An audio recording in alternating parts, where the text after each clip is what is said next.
How do you explain when things don't go as we assume? Or better, how do you explain when others are able to achieve things that seem to defy all of the assumptions? For example, why is Apple so innovative? Year after year after year after year, they're more innovative than all their competition. And yet, they're just a computer company. They're just like everyone else. They have the same access to the same talent, the same agencies, the same consultants, the same media. Then why is it that they seem to have something different? Why is it that Martin Luther King led the civil rights movement?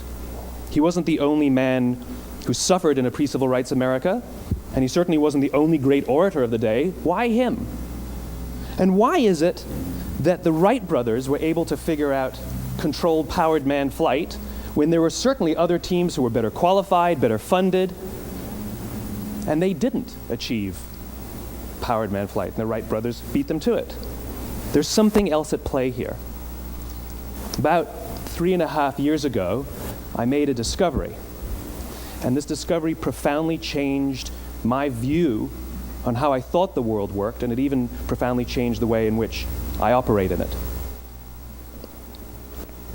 As it turns out, there's a pattern. As it turns out, all the great and inspiring leaders and organizations in the world, whether it's Apple or Martin Luther King or the Wright brothers, they all think, act, and communicate the exact same way, and it's the complete opposite to everyone else.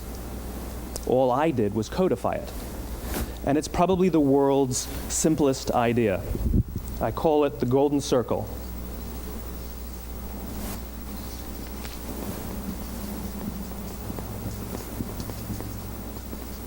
Why, how, what? This little idea explains why some organizations and some leaders are able to inspire where others aren't. Let me define the terms really quickly. Every single person, every single organization on the planet knows what they do, 100%.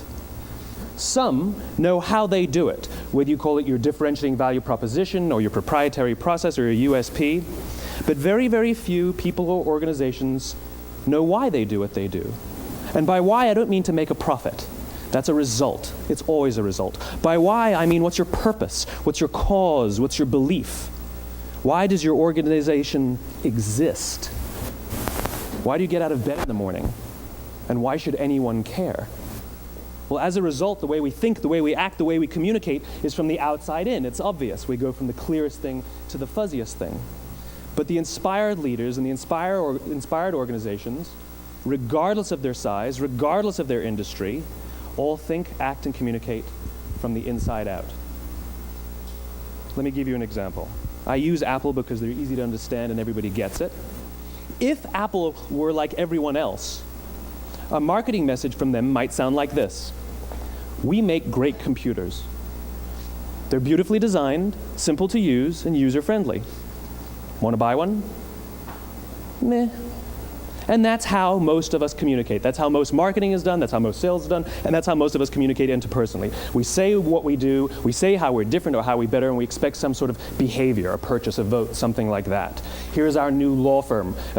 We have the best lawyers with the biggest clients. We always perform for our clients, do business with us. Here's our new car. It gets great gas mileage. It has, leather seats. Buy our car.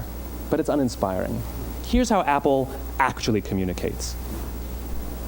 Everything we do, we believe in challenging the status quo. We believe in thinking differently. The way we challenge the status quo is by making our products beautifully designed, simple to use, and user-friendly. We just happen to make great computers. Want to buy one? Totally different, right? You're ready to buy a computer from me. All I did was reverse the order of the information. What it proves to us is that people don't buy what you do, people buy why you do it. People don't buy what you do, they buy why you do it. This explains why every single person in this room is perfectly comfortable buying a computer from Apple. But we're also perfectly comfortable buying an MP3 player from Apple, or a phone from Apple, or a DVR from Apple. But as I said before, Apple's just a computer company. There's nothing that distinguishes them structurally from any of their competitors. Their competitors are all equally qualified to make all of these products. In fact, they tried. A few years ago, Gateway came out with flat screen TVs. They're eminently qualified to make flat screen TVs. They've been making flat screen monitors for years. Nobody bought one. And Dell came out with MP3 players and PDAs. And they make great quality products, and they can make perfectly well-designed products, and nobody bought one. In fact, talking about it now, we can't even imagine buying an MP3 player from Dell. Why would you buy an MP3 player from a computer company? But we do it every day. People don't buy what you do, they buy why you do it. The goal is not to do business with everybody who needs what you have. The goal is to do business with people who believe what you believe. Here's the best part. None of what I'm telling you is my opinion. It's all grounded in the tenets of biology, not psychology, biology. If you look at a cross-section of the human brain, looking from the top down, what you see is the human brain is actually broken into three major components that correlate perfectly with the golden circle. Our newest brain, our Homo sapien brain, our neocortex, corresponds with the what level. The neocortex is responsible for all of our rational and analytical thought and language. The middle two sections make up our limbic brains, and our limbic brains are responsible for all of our feelings, like trust and loyalty. It's also responsible for all human behavior, all decision-making, and it has no capacity for language. In other words, when we communicate from the outside in, yes, people can understand vast amounts of complicated information like features and benefits and facts and figures. It just doesn't drive behavior. When we communicate from the inside out, we're talking directly to the part of the brain that controls behavior, and then we allow people to rationalize it with the tangible things we say and do. This is where gut decisions come from. You know, sometimes you can give somebody all the facts and your figures, and they say, I know what all the facts and details say, but it just doesn't feel right. Why would we use that verb? It doesn't feel right. Because the part of the brain that controls decision-making doesn't control language. And the best we can muster up is, I don't know, it just doesn't feel right. Or sometimes you say you're leading with your heart or you're leading with your soul. Well, I hate to break it to you, those aren't other body parts controlling your behavior. It's all happening here in your limbic brain, the part of the brain that controls decision-making and not language. But if you don't know why you do what you do, and people respond to why you do what you do, then how will you ever get people to vote for you or buy something from you, or more importantly, be loyal and want to be a part of what it is that you do? Again, the goal is not just to sell people who need what you have. The goal is to sell to people who believe what you believe. The goal is not just to hire people who need a job. It's to hire people who believe what you believe.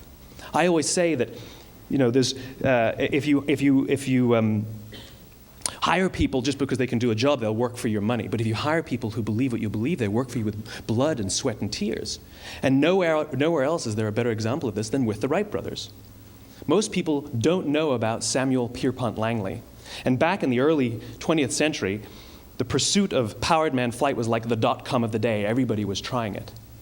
And Samuel Pierpont Langley had what we assume to be the recipe for success. I mean, even now, you ask people, why did your product or why did your company fail? And people always give you the same permutation of the same three things. Undercapitalized, the wrong people, bad market conditions. It's always the same three things. So let's explore that. Samuel Pierpont Langley was given $50,000 by the War Department to figure out this flying machine. Money was no problem. He held a seat at Harvard and worked at the Smithsonian and was extremely well connected. He knew all the big minds of the day. He hired the best minds money could find, and the market conditions were fantastic. The New York Times followed him around everywhere, and everyone was rooting for Langley. And how come we've never heard of Samuel Pierpont Langley? A few hundred miles away in Dayton, Ohio, Orville and Wilbur Wright. They had none of what we consider to be the recipe for success. They had no money. They paid for their dream with the proceeds from their bicycle shop.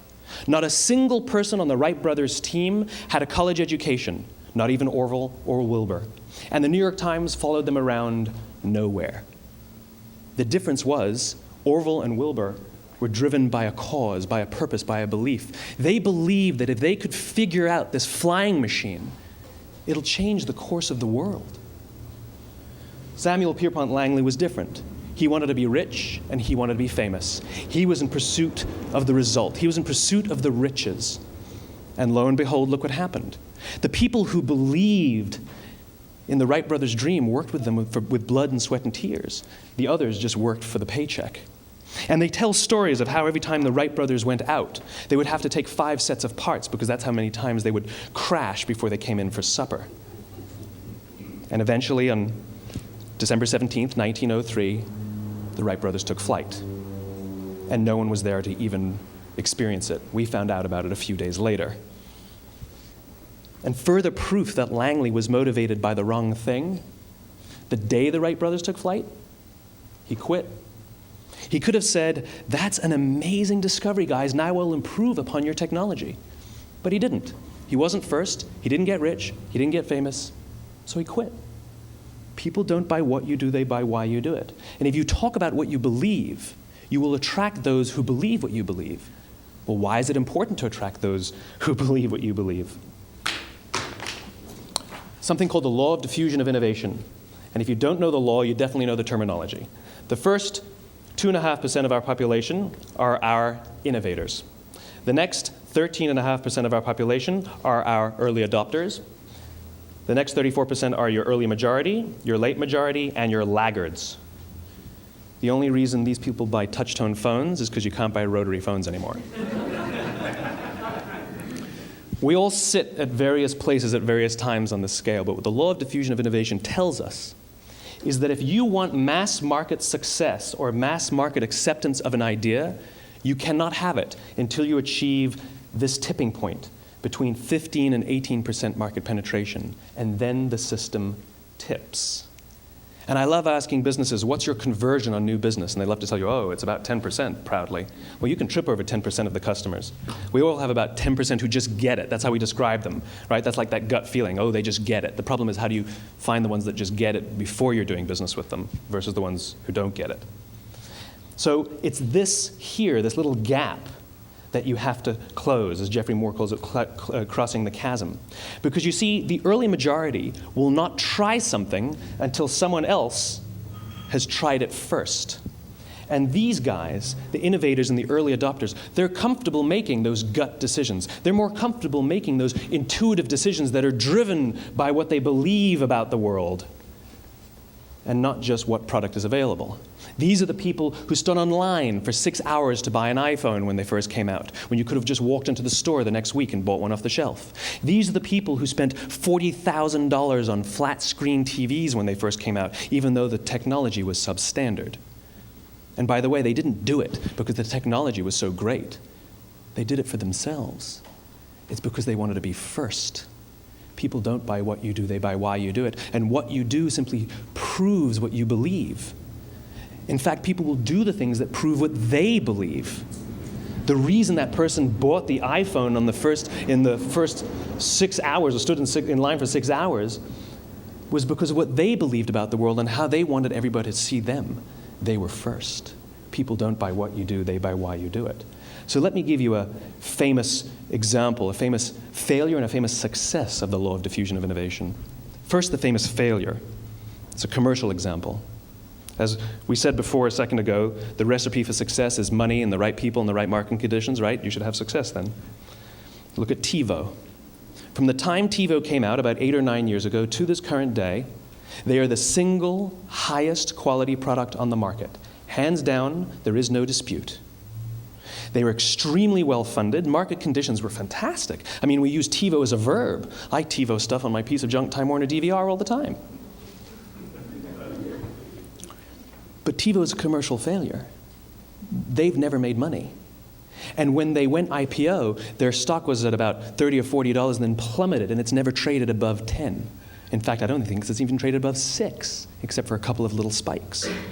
Because you see, when TiVo launched their product, they told us all what they had.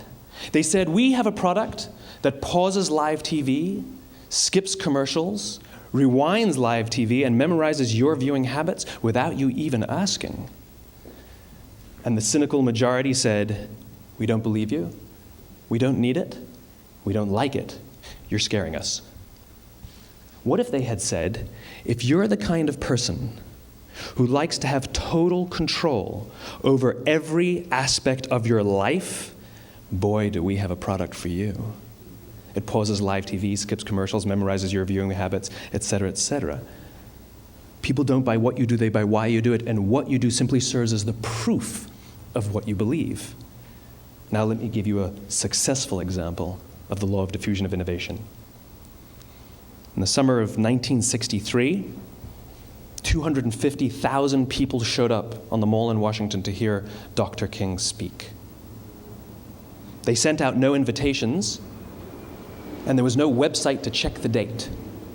How do you do that?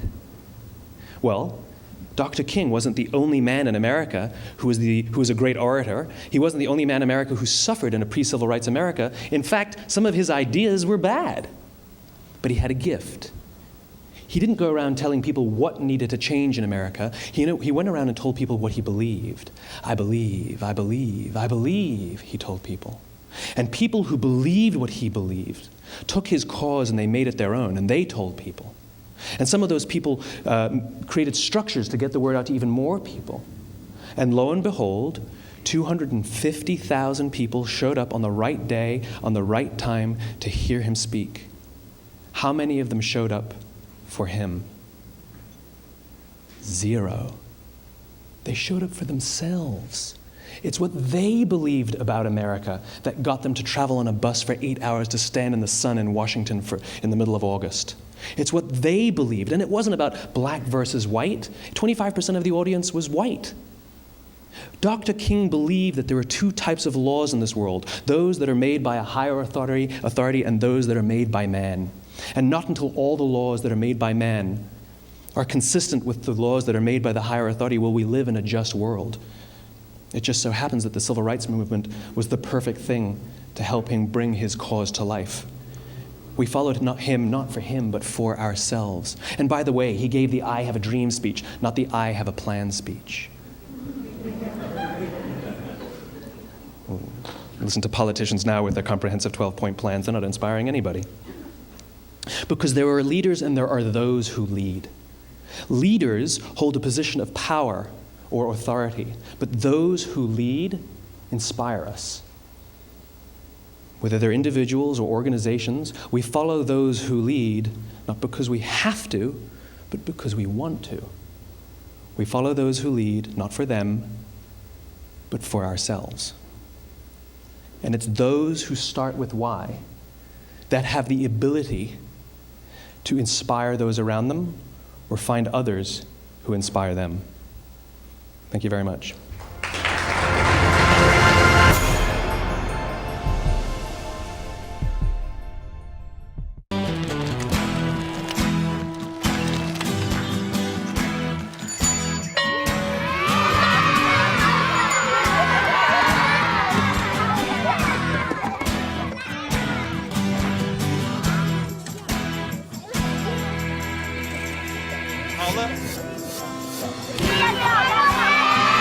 Sharing.